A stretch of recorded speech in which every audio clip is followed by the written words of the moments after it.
روزہ رکھنے سے پہلے آج نیت یہی کریں کہ مولا تعالیٰ یہ روزہ میرے تمام برے اعمال کے لیے کفارہ ہو جائے، یہ ڈھال بن جائے۔ جانتے ہیں آپ اپنے نفس امارہ کو روکنے کا سب سے بہترین آلہ بھوک ہے۔ بھوک، جتنا آدمی بھوک کے ذریعے سے اپنے نفس کو مار سکتا ہے دوسری کوئی چیز نہیں۔ آپ دیکھیں اس رمضان المبارک میں بہت ساری حلال چیزیں آپ کو حرام کر دی گئی ہیں، یعنی سحری سے لے کر افطاری تک۔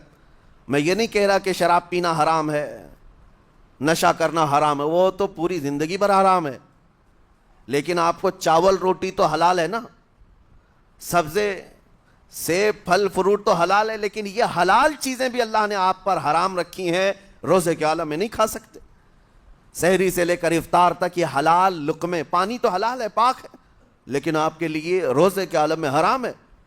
اسی طرح شادی شدہ مرد اپنی عورت کے ساتھ زندگی بھر کبھی بھی جمع کر سکتا ہے، رات میں سو سکتا ہے، لیکن حالت روزہ میں وہ حلال کام بھی حرام ہے، حلال کام بھی حرام ہے۔ اپنی عورت سے جمع کرنا حالت روزہ میں کیوں روکا گیا؟ کھانا پینا بھی حلال تھا، عورتوں کے ساتھ شباشی بھی حلال تھی، لیکن روزے کے عالم میں ان حلال چیزوں کو روکا گیا۔ تو آپ سوچ سکتے ہیں اس چیز کو، سوچ سکتے وجہ یہ ہے کہ حلال چیزوں سے آپ کو روک کر بڑے حرام چیزوں سے بچانا مقصود ہے۔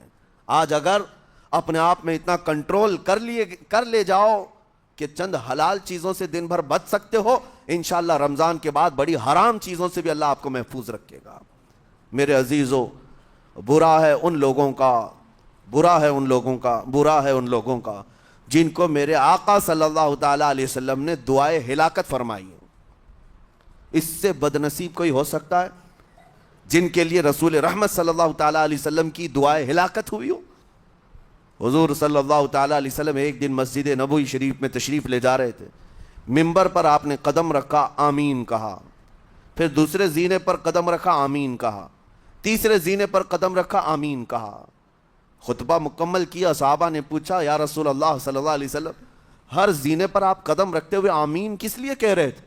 سنو، رسول پاک صلی اللہ علیہ وسلم ارشاد فرماتے ہیں کہ میں جب پہلے زینے پر قدم رکھا تو سید الملائکہ جبرائیل امین آئے اور دعا کرنے لگے۔ کیا دعا کیا؟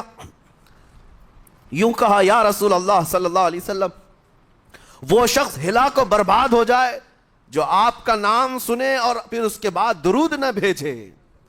حضور فرماتے ہیں میں نے آمین کہا۔ حضور کا نام سنتے ہی آپ کی زبانوں پر درود آ جانا چاہیے۔ اللہم صلی علی سیدنا محمد وآلہ وصحبہ وبارک وسلم۔